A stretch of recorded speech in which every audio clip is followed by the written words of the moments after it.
I made the Christmas dress of dreams.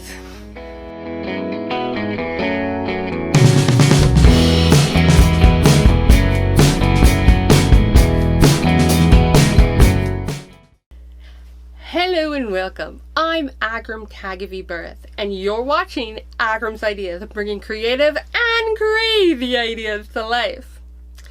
If you are a longtime follower of Akram's Ideas, then you're probably thinking, gee, where have I been? Well, to make a long story short, 2021 has been quite a crazy year, and it's left me very little time for sewing, not to mention even making videos at all. But despite all that, I have been doing a little sewing here and there, and I've been really cutting back the time that I allow myself to sew because of all the other things that are going on in life. But I knew for the holiday season that I would be making several handmade gifts. And so I hadn't really anticipated joining any of the sewing challenges because I wanted to focus on getting those handmade gifts out. But as I was making some gifts, I had to run to Joann's, and this beautiful flannel fabric caught my eye. And as it so happens, the Twilight Stitcher and the Island Socialist, as many of you might be following them on Instagram, YouTube, and so forth, have been hosting the Little Red Dress project this year, and it's basically to make a red dress for the holiday season. I've participated in the past, but again, I'd kind of written it off this year as I didn't really have time, and nothing in my stash as far as red goes was really calling to me and really felt like, yeah, I want to make that. So a couple of things sort of all aligned in the past few days, one of which is I've been following Love Notion patterns, and I've talked about this in a few videos. I've really fallen deeply in love with Love Notion patterns, as they're one of the very few pattern companies that fit me excellently in the shoulders. And because of that, a lot of my other fitting issues just kind of dissolve itself with a few minor tweaks. So I've been following Love Notion patterns, and last Friday or so, they posted their Feature Friday pattern, which was the Presto Tunic. And by the looks of it, it doesn't look like much. It's just a tunic type blouse that has this center yoke piece for contrasting. But Tess had put up on the Love Notion Instagram page a flannel version that she'd converted into a dress. And I absolutely loved it. I loved the plaid and how the plaid went in a different direction in the yoke panel. And I thought, oh, that's just beautiful. And I went ahead and purchased the Presto Tunic on the Feature Friday, having no intentions to make it anytime soon. Then, while I was on Pinterest, as I often am, I found a bunch of 1950s, jumper type dresses. And I had found one in particular that as the jumper came down, it came to a square cut off on the jumper. And I thought to myself, gee, I could raise the yoke a little bit on that Presto Tunic and turn it into more of a looking vintage jumper dress.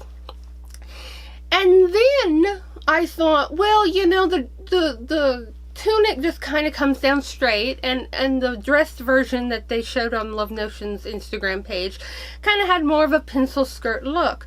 And I thought, what if I had taken the pattern and A-lined it out into sort of a full skirt?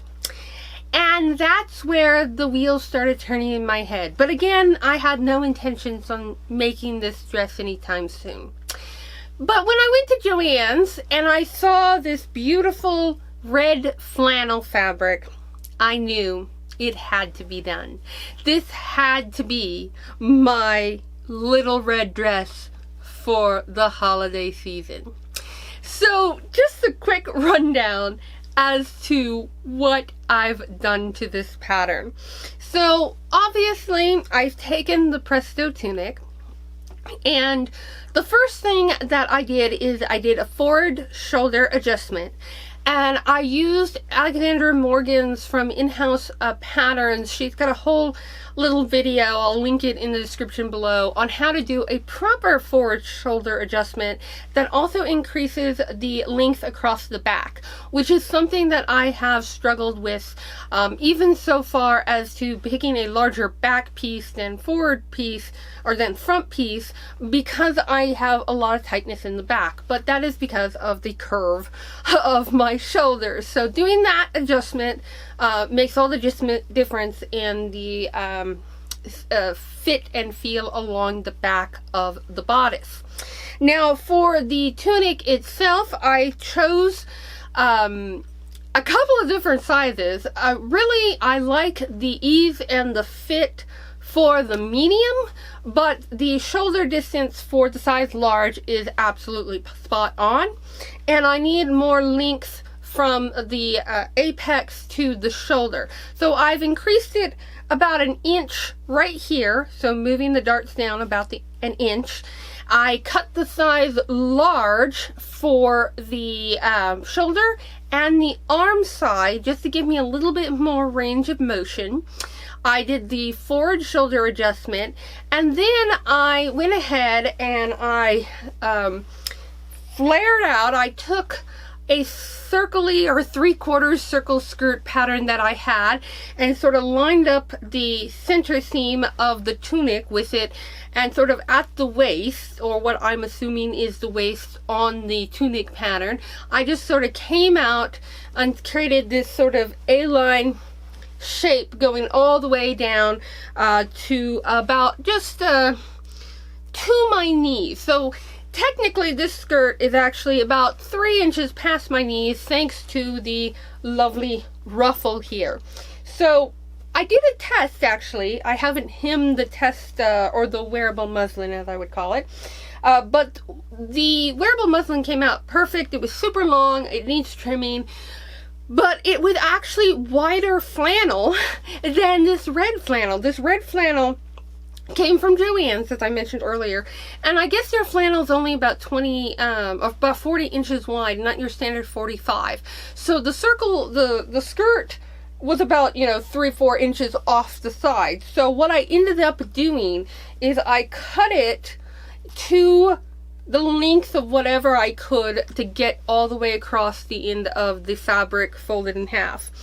And then I used the rest of the skirt panel, whatever I trimmed off, and again adding seam allowance and such, and I made a 4-piece sort of ruffle here. It does have a center seam right in the center of it, but with a busy print like this you don't see the seam, and this way I was able to get it a little bit longer, because when I cut it right at the length of the fabric it comes just at my knee, and I want it slightly longer. So with the additional ruffle here, I was able to get another about 3 inches, so 3 inches past my knee. And happy accident, because I had to do the ruffle, I added some lace around the seam here all the way around, which again gives it even more that holiday look. I mean, it's just beautiful there. Other changes that I made, obviously, is I changed the sleeves to be bishop sleeves. I believe I followed a By Hand London had a little tutorial on their website about how to convert a sleeve into a bishop sleeve, which I used, and I think I did a good job. I really like the fact that they took into account to increase the sleeve head a little bit, so that you get a puff up here. I think a proper bishop sleeve requires a little bit more puff up on the shoulders, and I just added an elastic casing at the wrists for the sleeves here. And yeah, so the other thing that I did was I added the little bow tie, and I didn't think this one through properly. Like, I knew that this look needed a little bow tie, but I just went ahead, cut it all out, and then I was like, oh, I'll just add a tie but it didn't quite line up. So my husband suggested the idea, because I couldn't tie it without it getting stuck, suggested the idea of cutting a little buttonhole at the very top to bring the tie through. And then that way I could go ahead and tie it. Now, since making this, I have found a couple of more proper, I guess, tutorials on how to make a little tie bow from any collared shirt.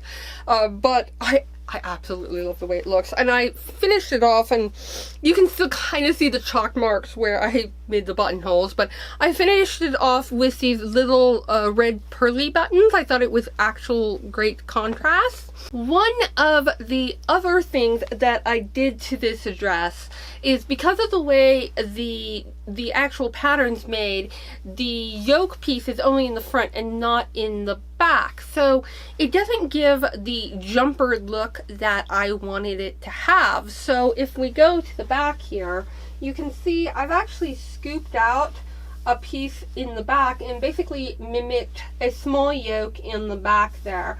And to do that, all I did was I basically cut out a portion measuring up to the same width of the front yoke, adding seam allowance, of course, and going all the way across the back so that I could have a piece for the white here and then a piece for the flannel, and so that it lines up perfectly at the side seams, as you can see, and it gives the faux jumper look.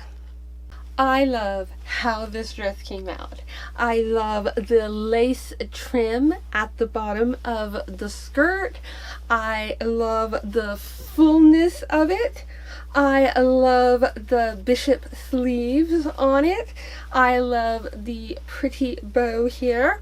I also love the pretty bow on the belt.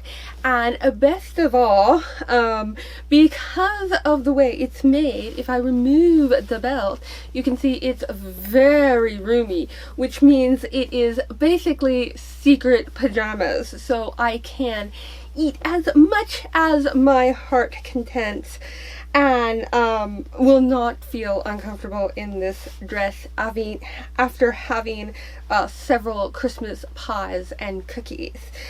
But I do absolutely love this dress. And of course, after making this, I was like, you know what? I've got enough scrap left over. Let's make a little hair bow. This bow actually comes from Simplicity 8443, which is a Lolita hair accessory pattern. And, you know, I just love it. I added some more of that lace that I had in my stash and just made the bow up. I put a little clip in it. It's just beautiful.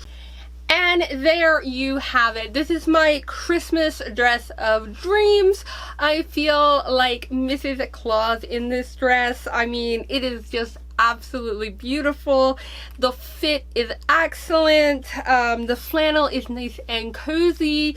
It's just perfect on so many levels, and it was one of those things that I had not intended to make. I didn't even start this dress until the day before Christmas Eve, because I was like, you know, I didn't plan on making it. I've got gifts to make. I need to focus on that. But it came together so easily, and this whole faux jumper look, again, because, you know, it's all one piece, so I think I'll get a lot of wear out of this concept of dress, because I don't have to go like, oh, what blouse goes with this jumper and so forth. So I want to use this same styling, or hack, I should say, on the Presto Tunic for other faux jumper dresses. I'm gonna kind of take my pattern pieces and make a couple more. I think they would be excellent in my wardrobe. Again, they're comfy, they're cozy, they've got a full range of motion, and I can style them a couple of different ways. So I am just over the moon about how this came out. It came out far better than I anticipated. Like I said, I actually made a wearable muslin that I still need to hem, and I'll share in a later date because I've got to finish that one up, but I did want to share my Christmas dress. It was very last minute. I do hope to have time in the next few weeks to get some more videos out there for you guys. Maybe share a couple of things that I actually did get to sew this past year, despite the little sewing time that I did have. But I most definitely wanted to wish you guys a happy holiday and to share with you my Christmas dress. One last shout out to the Twilight Stitcher and the Island Socialist for hosting the Little Red Dress project, even though I was extremely late into actually posting it, because I didn't get my pictures up until Christmas Day, since I wasn't going to wear the dress until Christmas Day. But it was still kind of that challenge that kind of pushed me in the back of my head. What if I had time? What would I make? And I'm so glad I found time, and I'm so glad I was able to make this dress. And again, I hope you guys have had a very happy holiday.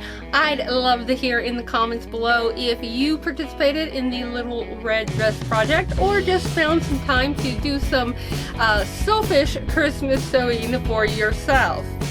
I hope you've enjoyed this episode of Akram's Ideas, and thanks for watching.